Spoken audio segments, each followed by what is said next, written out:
With lots to talk about, we have Aussie Cossack joining us from the Russian consulate. He's still in Sydney. But first, let's go to this quick video. While Moscow remains silent, Russia's highest profile supporter in Australia insists the Kremlin would not want to see Oscar Jenkins dead. If something did happen to him, it could have happened to him by accident because he was captured at the very westernmost tip of the front. So what have Russian officials told you? Russian officials have told me nothing, and nobody knows. No official update in Ukraine either, where officials too fear the worst. So welcome back to the McIntyre Report, Aussie Cossack. ABC thinks you're one of the most profile Russian supporters. I think they called me the highest profile Russian supporter in Australia. Probably a good thing, so thanks to the ABC. I'm completely okay with that. That's a nice thing for me. It's a compliment. There's nothing wrong with being pro-Russian. In fact, I think more Australians than ever now are actually pro-Russian. If it's a case of being a choice between pro-Russian and pro-Zelensky, lots of people are choosing in Australia to actually sympathise with the Russian side. So welcome to the future. If you've been on the right side of history, Russia will always remember its friends. So to all the Australians out there, the millions of Australians who disagreed with the Liberal and Labor government's position on Ukraine and supporting Zelensky, can I say thank you on behalf of Russian people? And we will not forget, including yourself, Jamie, including many others watching tonight's show. Yeah, well, interesting you say that, because let's hear from what a Liberal senator has to say. Not as nice words. Let's listen to this. Now, the government say they will provide consular support to his family, but that's not going to be easy when you're dealing with Russia and Putin. This guy, we don't obviously want him ending up in a gulag. Now, at the same time, you've got Simon Boykov, also known as Aussie Cossack, here saying he wants to be swapped in exchange for Oscar Jenkins. Boykov has been holed up in Russia's Sydney consulate for about 2 years, despite 2 police warrants for his arrest over an alleged assault. He was granted Russian citizenship last year by President Putin. He's a supporter of Putin, and he says this prison swap deal is the only hope for Jenkins. It's a bit of a stretch, but what do you think? Should we do it? And if we don't, what's the future for this Oscar Jenkins? Well, I know that Penny Wong has many failings, but I sincerely hope she can do something to assist an Australian national caught up in what he believes is right, to engage in supporting the Ukrainians in their fight for justice and to protect their sovereignty. I would never advise an Australian to go and do that, but here he is. He's off there doing that and now is caught up in the way that you've just described. But there is a big difference between that fellow, the Australian, and Mr. Boykov, who is a pro-Kremlin, pro-Putin individual who is engaging in foreign interference, who's sought, in effect, the protection of the Russian government at the consulate in Sydney. He is not a good egg. He is doing bad things, and he's been there now for 2 years while our government has stood idly by and done nothing about protecting Australia's interests and dealing with someone as insidious as this fellow. Now, for this guy to tell us that we only have one chance to save an Australian national caught up in the Ukraine-Russia conflict, and that is to send him back and offer a prisoner swap, well, that is not a good deal. And we shouldn't be engaging in such discussions with people like that. But I do hope every effort can be put into protecting the safety of Mr. Jenkins and bringing him home safely to his family as soon as possible. Well, there, Aussie, you have obviously Liberal senator not saying very nice words about it. Let me just read quickly. This is in the Australian. Also, Aussie Cossack swap hopes fading, facing 2 outstanding warrants from New South Wales Police and false accusations of foreign interference from various Liberal Party senators. Community appeals for both the closure of the Russian consulate and expulsion of its ambassador. Mr. Boykov saw a prisoner swap of himself for Mr. Jenkins as his best hope for freedom. His first New South Wales arrest warrant was for violating the conditions of parole for a 2022 breach of suppression order, whilst his assault charge was laid in December 2022 after an incident at Sydney rally in support of Ukraine. Unconfirmed reports that Mr. Jenkins has been executed by his Russian captors have rocked Mr. Boykov's hope of leaving the consulate free man. So, Ozzy, what's the latest on this? Obviously, you're hoping for a prisoner swap, but now reports coming out that Oscar Jenkins has perhaps died somehow in Russia or in Ukraine. There's a lot to unpack here, Jamie. Let's start with Senator Jonathan Duniam's words. Senator Duniam, I believe he's a shadow minister for the environment or something from Tasmania. Firstly, why is he even making such comments on matters of international diplomacy, national security? I mean, Senator Duniam should be worried about saving the whales and flora and fauna. It's not really his area. And to make these kind of comments, to make this accusation against me, directly accusing me on national television of foreign interference, it's very irresponsible. I mean, foreign interference is a serious thing. It's a serious charge and carries a very heavy maximum penalty, somewhere in the vicinity of 15 to 20 years jail. The legislation is particularly recent. It's new. There's only about, I think, 2 or 3 people that has ever been charged with foreign interference. And the foreign interference legislation, I've always been opposed to it, because this is exactly the reason why. It's used and abused by people like Senator Duniam as a way to repress, persecute, and intimidate dissenters in Australia, such as myself. Now, foreign interference, what is it? That's interfering in Australia's affairs at the behest of a foreign government. I can assure you, Jamie, that the Russian government does not instruct me, does not tell me what to say, what to do, what to publish, what to comment, what to organize, right? Yes, I have successfully sought and received diplomatic asylum inside the Russian consulate, and I've been here for now. This is the 3rd year I'm here. Vladimir Putin signed by presidential decree Russian citizenship to me, which I'm very grateful for.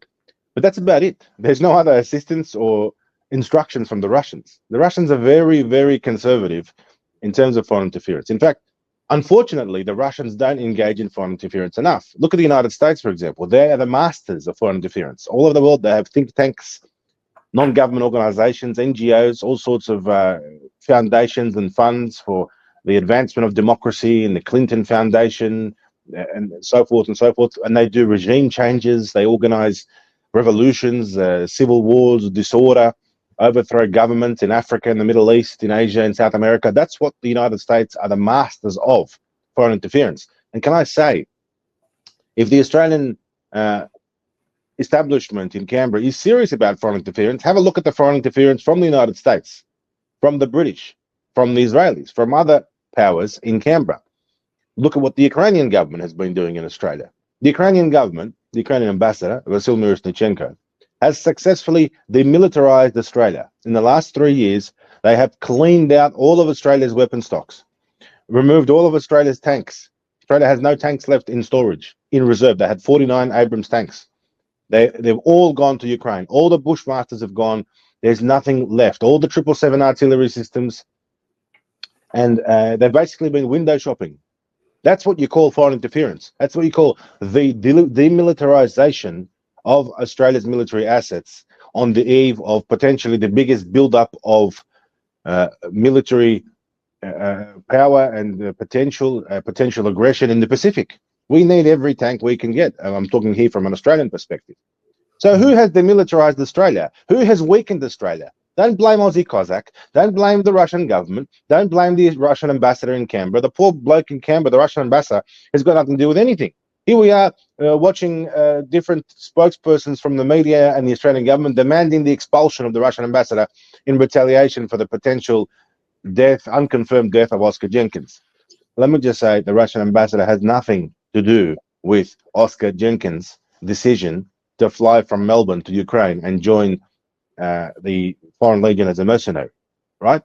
And many Australians agree with the view that he's made his bed, he can sleep in it. If you look at what's happening on TikTok, on YouTube, on social media, anywhere that there's a video or an article referencing the Oscar Jenkins situation, Australians are reacting pretty much 99% in the same fashion, which is It's his problem. He shouldn't have gone there in the first place. Now, the government in Australia needs to take a strong stance on foreign fighters. Jonathan Dunian, the senator from Tasmania, which we just watched, he says that he went there to go and help Ukrainians. Well, guess what? Russia also went there to go and help Ukrainians. But there are different types of Ukrainians. You've got your Western Ukrainians from the Western regions who are closer to Europe and they're more Catholic. Then you've got the Eastern Ukrainians, right? Donbass, Kherson, Zaporozhye, Crimea, Lugansk, Donetsk, Kharkov, Odessa. Russia was helping those Ukrainians because those Ukrainians said no to Nazis. They said, we want to be closer to Russia. So what's wrong with Russia helping Ukrainians? And that's exactly what Russia's been doing. So this is an interesting example that we have in Australia of Oscar Jenkins. It highlights the hypocrisy of the Western governments in their intervention in Ukraine, which is prolonging the bloodshed. The blood which is being spilt in Ukraine is on the conscience of Western powers, which is why I've been from the very beginning campaigning for Australia to have nothing to do with it. And now people are starting to agree. In fact, many people agreed from the beginning, but now the public opinion game has completely turned in favor of Russia and Australia. And it's not because of foreign interference, right? The Russian embassy has basically done nothing, zero, to change public opinion in Australia. There are independent voices, such as myself, such as yourself, such as many others out there on social media who have their say, but our interference or our influence, if somebody wants to accuse us of that, is not foreign. What you say, what I say, what others say, it's our personal opinions. So if our personal opinion coincides with the Russian government's position, that's probably good news for the Russian government. Did the Kremlin or the Russian government instruct Aussie Cossack to say this or do this or run a campaign or say certain things? Absolutely not. And I'll tell you one thing in closing, Jamie. I was very surprised. The Australian actually wrote about this today in the morning in the business section, that the Russian diplomats, for the first time ever, have actually told me to do something. They never tell me to do anything. They never say, don't do this or do that. It's very distant, my relationship with the diplomats. I've never spoken to the ambassador the whole time I've been here. And for the first time, they actually asked me to do something, which was, would you believe it? They said, Simeon, please do not interfere or influence the upcoming Australian federal election, which I was very surprised to hear. Now, that in itself, Jamie, could be considered foreign interference because I'm still an Australian citizen. So I'm an Australian citizen. Now I'm being told by a foreign government, with the Russian government, which I'm also a citizen of, don't comment or don't get involved in the Australian election.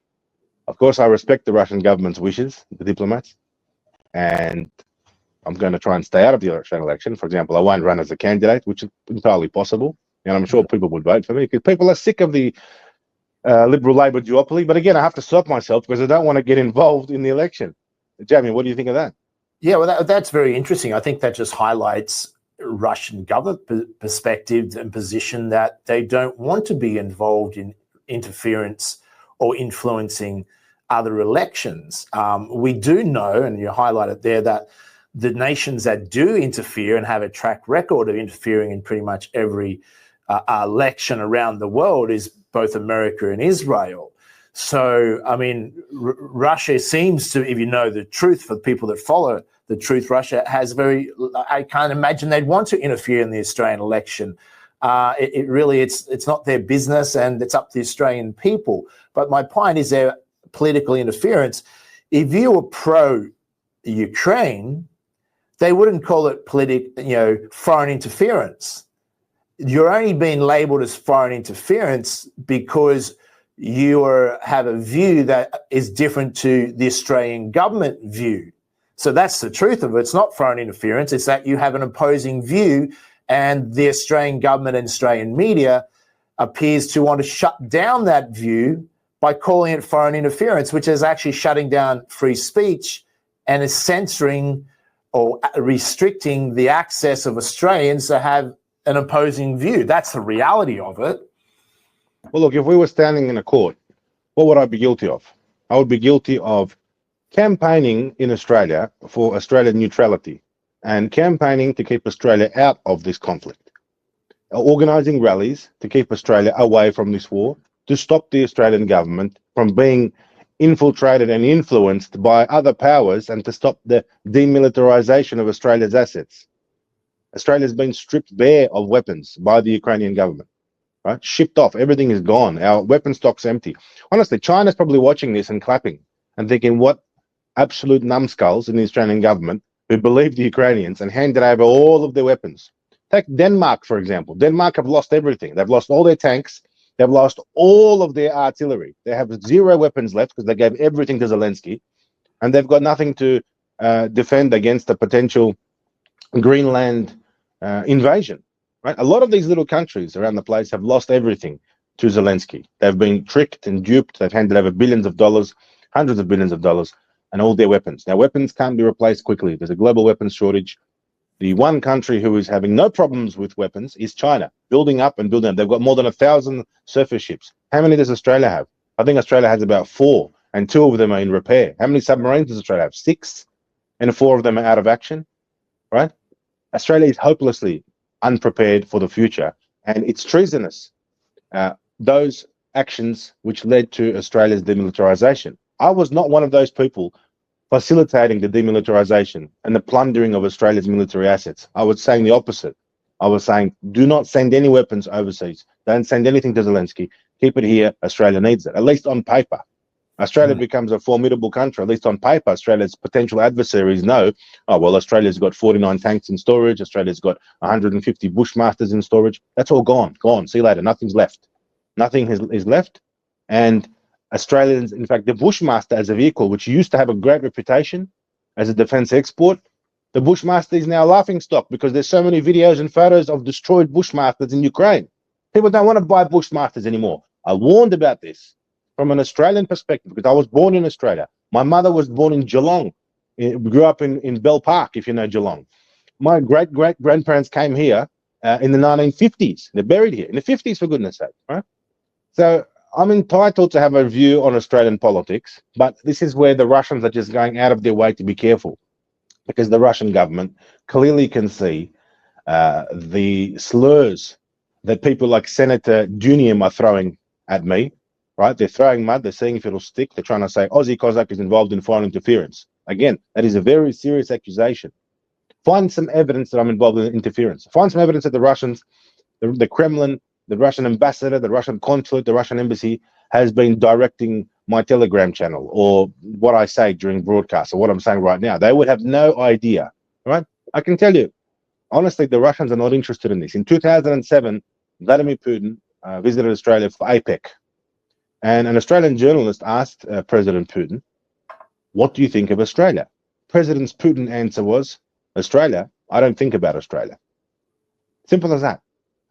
Russia has no interests here. There's nothing of interest. Australia is a small country with a small population. It's not a geopolitical strategic player for Russia. It's far away. When Russians hear about Australia, you may as well be talking about the moon. It's that far away. It's not on the agenda.